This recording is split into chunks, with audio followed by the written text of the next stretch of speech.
fight and protect their own. Na fe gosi gị na Bible now. Metugo mi aka one time I na morning prayer ba. Mana mmemetugo ya aka kita because achọrọ m ikwu okwu on this. Maka na ihe anụ nwa David na-asị si akụkọ anya n'ebe ndị ilo nọ si ekwere ka ndị ilo ya nafa ihe nwebe ahụ le nafa ga-ebido tebe egwu ọṅụ because na ife otiti dakwasị ha nwa n'obodo Israel. Ndị Igbo most of our elites aghọtara ya.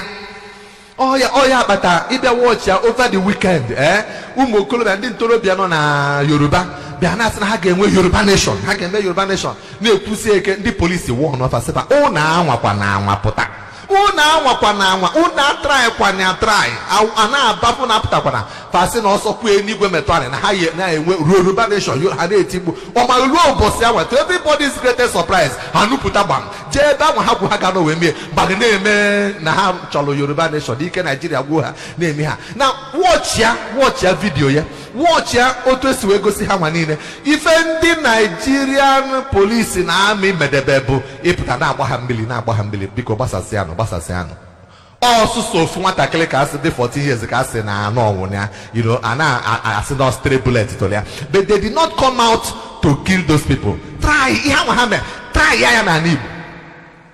ya na Igbo just ụmụ okorobịa Igbo pụta n'okwube na anyị chọrọ Igbo nation na-ekwuru na ụnụ eme rally ụbọchị dị otu a ụbọchị ahụ na-enulu pụta. I am telling you, a ga-agba ụnụ pieces gbam, ozu mmadụ amadị less than 100 ga-atọgbọ ebe a. Gịnị bụ the difference? Difference bụ na ndị Yoruba mala na their elites, ndị bụ ndị ọlụlụ n'okwu ga-akwụ ụmụ ha n'azụ and ha ga-anọgụ ife mekwa na ndị a mafa na emetịa mafa dị emetịa. They will fight and protect their own. Kedu ife bata na Fulani herdsmen na-awanyalị n'ọfịa na-aga n'obodo na-slọta ndị mmadụ na-alụ na-egbuwasị ndị mmadụ isi? Gịnị kpatara na wee luo tata na aka akpọrọ n'afa terrorist organization? Why? Because na ndị befa ma how to protect their own. Ị na-ekwasị gị rapa na ụmụnne anyị amara our misguided brothers that we need to call them to order, no nwayọ aghọta, no our misdirected brothers. So he said kama federal gọọmenti ga-ekwu okwu megide ha, ife a ga na-ekwu bụ na si chọọlụfa cattle route ụzọ efifa ga-esi aga ọ bụ na fa mebie ịkọsịa rice kọsịa akpụ ha taa ya ewe n'iwe emesịa ka nye gị compensation. Ife niile gọọmenti na-eme bụ is to defend them. Federal government has never come out to condemn the Fulani herdsmen. Why? Because na ndị befa niile kwụfa n'azụ. Then Boko Haram, get it go away before we declare Boko Haram terrorist organization.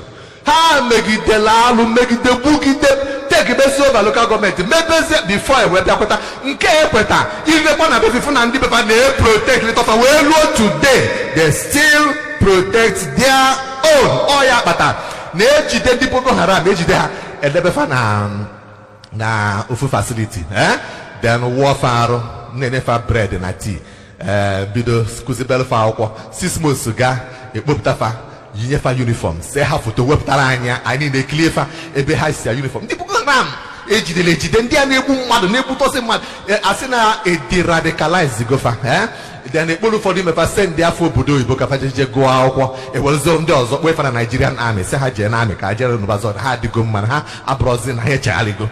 Otu a ka esi handle fa. Ndị same Nigerian government jide ndị IPOB ndị IPOB anwụ ha zam anwụ ha na sel ndị agbagburu agbagbu ndị nri afọ ebe ya edebe apịtị atụghị ha n'ime apịtị ha na-atụrụkọ n'ime apịtị. You dehumanize them, you mess them up, you do all manner of things to them, and then reason bụrụ na ndị elites ndị Igbo a na-akụrụ ndị federal gọọmenti agasị na ụnụ na try ụnụ anwa aka because the Igbo man does not know how to protect his own. He nwere values for ndị nkefa. Ndị ọzọ niile a na-eme ka ngosi gị na Bible, ka ngosi gị something na Bible. Anyị ekwubughị ihe anụnwa mgbe anyị na-ele foundation for the kings of Israel, mana for the benefit of our viewers ndị a dị eso eberela anyị n'oge ka ngosi gị an event mee na obodo Israel. O nwere one man bụ onye a Levite, onye Levi. In fact, this story dị na Judges chapter 9 to 21. M ga-summarize ya. Now this man ka ekpozi anọ nwanyị mana ọ concubine ka Bible kpọrọ ya. Mana nwunye ya nwa anya adịrị ya ma ọ na-agba n'ilo na-eso nwoke. So je kwa iko die chọpụta so die chuna benya o mesa die like ya so die after some days die we je ko je bonatia so die bonatia ka na die is we na chi ya back ka ha na aga chichi bido fa n'ụzọ ebe fa chọrọ ịlalụ na market square ha na ebe anwa one man je elu ugbo na n'abalị wee fa wesara ebe ụlọ dị very dangerous and ebe anyị adọrọkwa ezigbo mmadụ bịa nụ ka anyị je na be m so the man kpọlụfa fa wee je na be the man ruo na be the man ha bata the man nye ha nri mago nye camel fa nri and so on oluo n'abalị ụmụ okorobịa obodo anwa ndị gibia dị na Benjamin ụmụ okorobịa obodo a wakpo the man sị na ifulu nwoke na nwaanyị bata na be gị kpụpụta the man ka gosi gị na Judges chapter 19 look at verse 20 okay verse 24 verse 22 sorry verse 22 na verse 22 okay, if the man has said now as they were making their hearts merry behold the men of the city certain sons of Belial beset the house round about, beat at the door, spoke to the master of the house, the old man, where say, bring forth the man that came into your house, that we may do what? That we may know him. Actually, Tinia, I be working man, I like working by actually Pueriko, popular the man, Kaidinaya. This old man was the man, no man. Exactly if a man and care lot na Sodom and Gomorrah. Can't you know when the wine could have had a natural wine? But now you work and I get in a limoka. I get me a homotata. So, everybody amazing high, that amazing the argument. The man no way because him and Wunyawa na Aquataiko so ne Sodom work. So the man will package you when you Papalofia said, I don't know when my home challenge me. Nana verse 25. Anna Russia. Verse 25. So, but the men would not hearken to him. So the man no actually took his concubine. Now, said, Bob, I like him.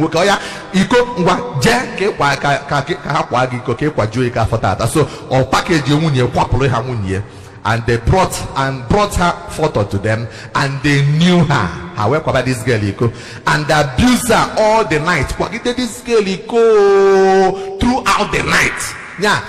Iko weju the woman now for man if by the time Chine toto that woman died 1 year. So the man for verse 29 and verse 29 and when he was coming to the house the man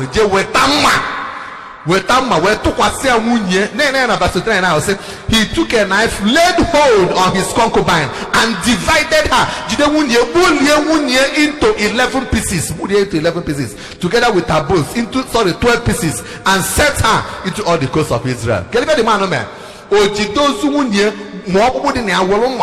into 12? Oh, well, side that, or Bugalundebo Ruben, well, side that, Bugalunde, Ndobro, Bugal, or Call Fifa, the Gibia, or the Benjamin Numeluni, and how the Munia Copa Boya, or more, or Bugalunde, the Judah, Bugalunde Zebulon, the Naphtali, and so on and so forth. So when this Zell does only have a Hawasimba, now the belly farm, Boaloka farmer, now in short, this Zell, Ndoke Fanny in the way meeting where Cindy Benjamin, Ono malo maka meleha o mazi akwalika se poptafa na igebuha na ha deserve long no they have akwesro ka eme ya n'obodo Israel. Ima the funny thing ndị Benjamin wee se fa cha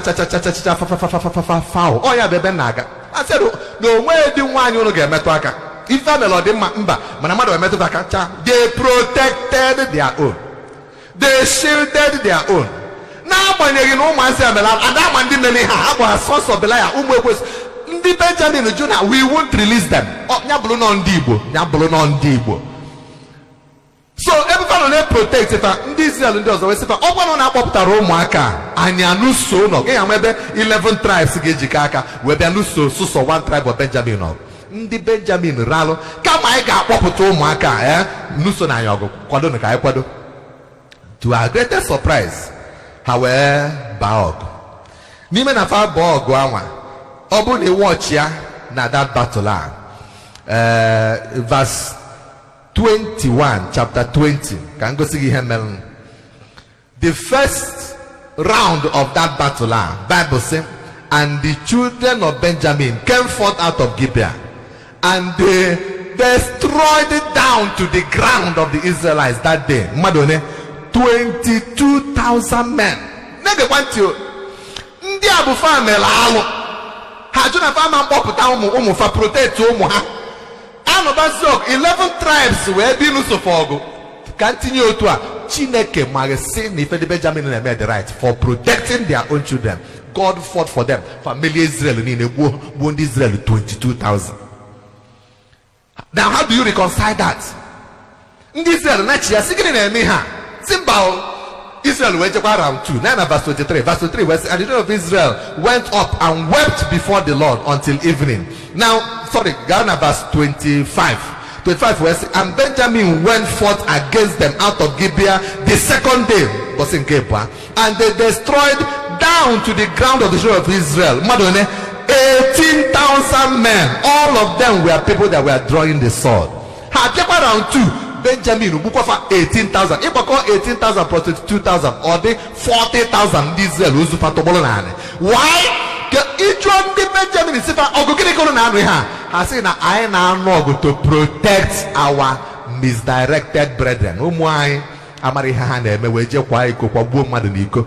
No Hakaina Noga fight. I na fight for them. How to fight for their own youths.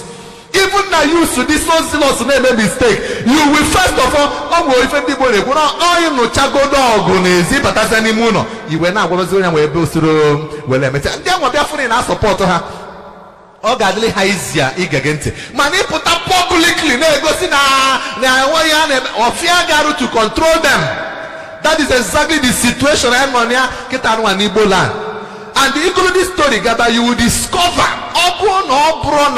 wisdom of God about an even Israel no how we decided kafa weta aja ka chu aja Gideon the Benjamin came bulletin how you believe bulletin because they were fighting to protect their own, even though yet God did not allow them to be defeated until Israel were just in verse 26.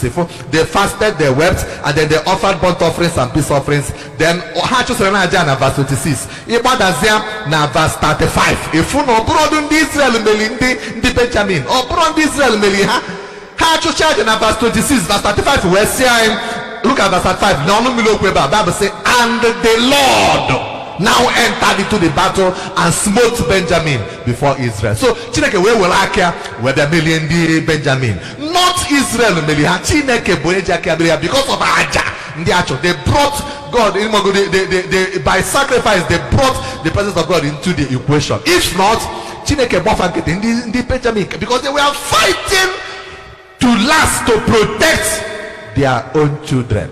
Ona abaliobi oni wuterine mgbe anyị ga-aba anyị nọrọ otu a ifu ụmụ anyị even though ha na-eme mistake mana ifuzia the elites ka fa bulie n'isi kpalụ na-abụ bụrụfa ga na-alata jes si bute aeroplane si bute jet si na-ebefa nọ si gbuwefa ọ na-agbalị obi because ọ dị against national law, ọ dị against otu Chineke si wee kọwa.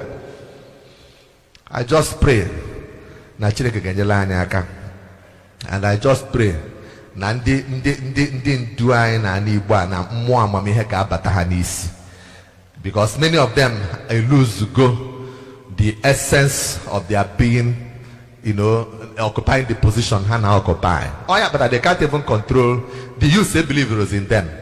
They don't even look up to them. They see them as saboteurs. And I these slaves to the Fulani, they sell out, and they are like